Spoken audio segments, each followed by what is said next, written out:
There were two major facets of my life. Early on, it was hockey and movies. After fracturing my spine twice playing hockey, I was like, oh, maybe movies is the thing I should be doing instead of the hockey. Then I got into stunts, which makes no sense because getting smashed and dropped on your spine is kind of par for the course.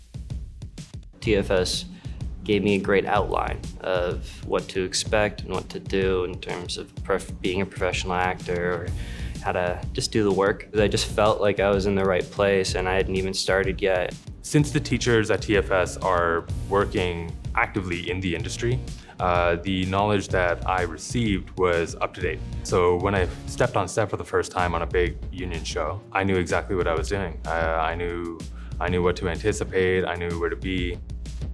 Mr. Dress Up ends up being on the Canadian airwaves for 29 years.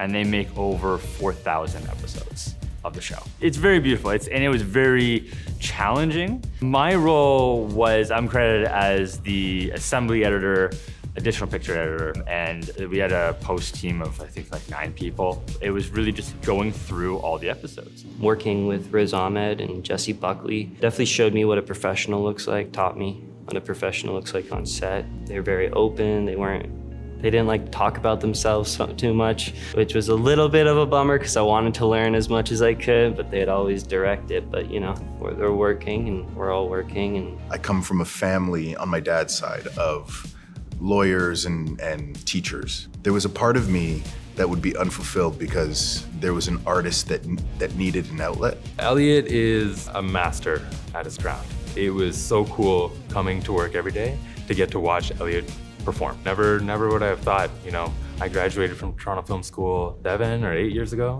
and never did I think that I would be the first AD on a film premiering at TIFF with, you know, high value actors and big shot director, but mission accomplished.